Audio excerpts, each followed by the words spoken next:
Selamat malam, salam sejahtera. Beberapa jam kebelakangan ini, ramai orang yang mengomen, ramai orang yang menyerang Perdana Menteri Datuk Seri Anwar Ibrahim berkaitan dengan pelantikan Nurul Izzah sebagai penasihat ekonomi kepada Perdana Menteri. Ramai juga penulis-penulis blog, bahkan penganalisis ekonomi yang boleh kita fikirkan dan boleh kita percayai, mengatakan bahawa perkara ini sebenarnya tidak baik untuk Anwar Ibrahim. Ada juga kebenaran apa yang mereka kata kerana salah seorang daripada penulis blog iaitu Sabudin Husin mengatakan, beliau kata kalau ikut sucinya reformasi, perjuangan reformasi, jangankan penolong ataupun jangankan penasihat kanan, sedangkan nak jadi kerani di pejabat PMO pun, kalau ianya berkaitan dengan perjuangan suci reformasi, tidak dibenarkan. Oleh sebab itulah saudara-saudara sekalian, ada satu tulisan lagi yang ditulis oleh Sabudin menulis bahawa apa kata jika Nurul Izzah secara sukarela yang mengundurkan diri. Saya sudah terfikir ini sejak petang tadi, namun sukar untuk saya mengatur kata-kata. Saya setuju dengan apa yang ditulis oleh Sabudin ini, yaitu kalau Anwar Ibrahim tidak boleh menolak ataupun tidak boleh berbuat apa-apa lagi selepas lantikan ini, apa kata kalau Nurul Izzah sendiri yang menarik diri secara sukarela mengundurkan diri daripada memegang jawatan yang dilantik oleh ayah beliau sendiri iaitu Anwar Ibrahim. Kerana saya percaya Nurul Izzah dengan kepintaran dan dengan pengalaman beliau sebagai ahli politik yang telah matang, beliau pasti dapat menghidu bahawa perkara ini menjadi senjata, menjadi peluru hidup yang mana boleh mengakibatkan ramai orang yang meninggalkan atau meluntur kesetiaan mereka kepada Anwar Ibrahim, terutamanya mereka yang mengikuti sejak lama perjuangan reformasi Anwar Ibrahim.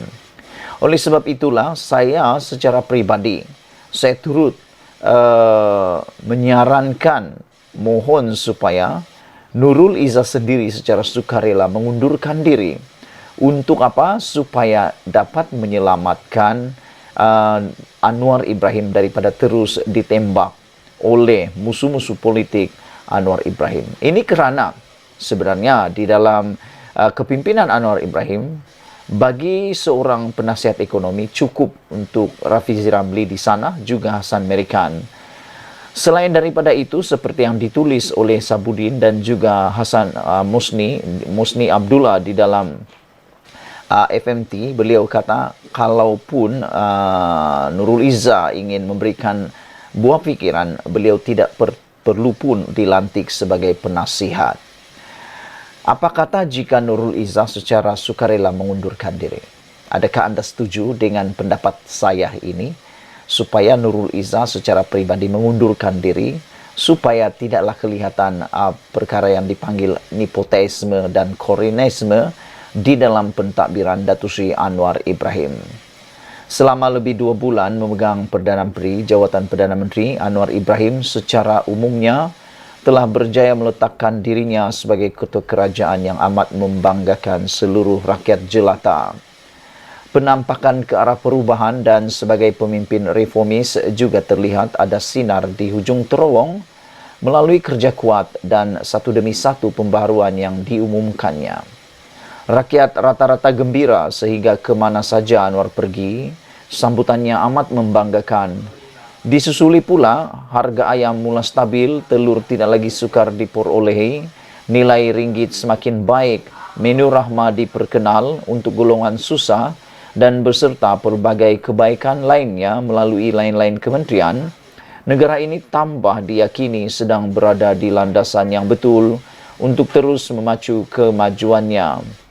Di sudut yang lain, penerimaan dunia dan pemimpin antarabangsa terhadap Anwar juga amat baik sekali, dan ini memberi harapan lebih banyak pelaburan bakal mencurah tidak lama lagi.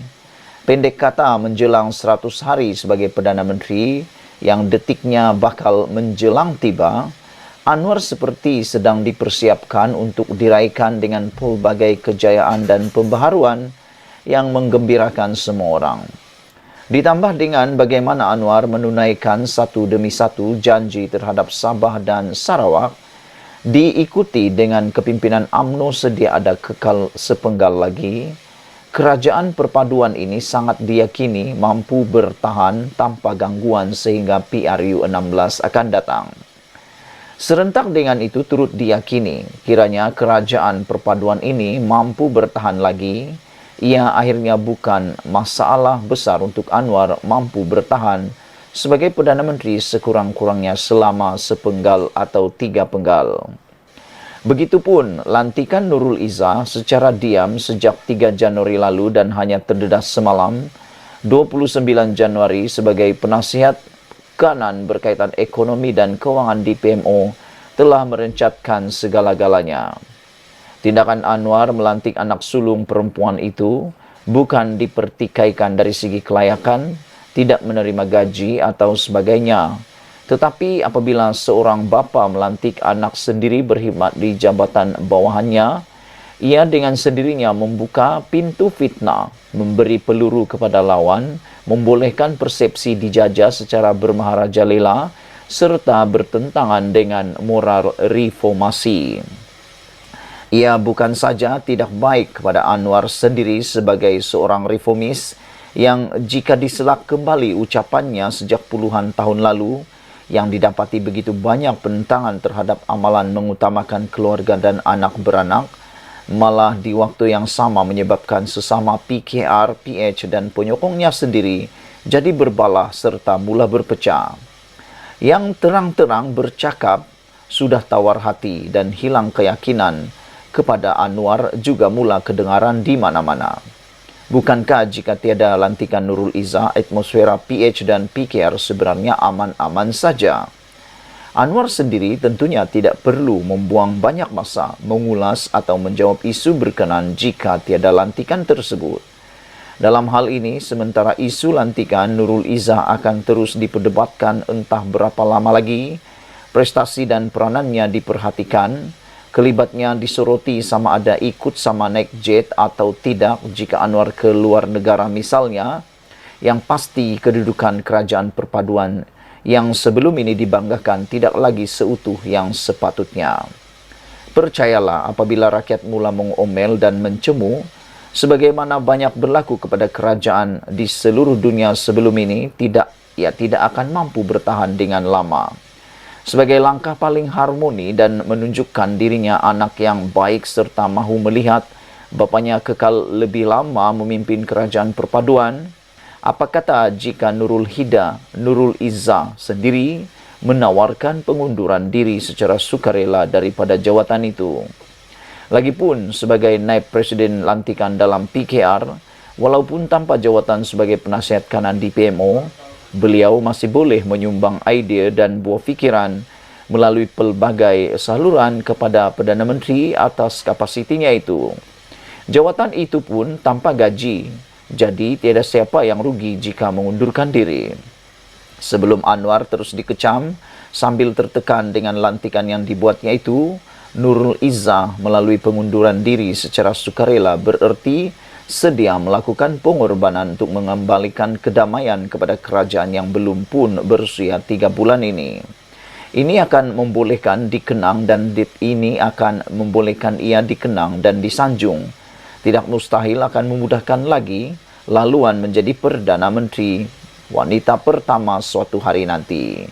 Sekian dulu untuk kali ini. Jangan lupa tinggalkan komen Anda, tekan butang subscribe. Kita jumpa lagi. Bye-bye.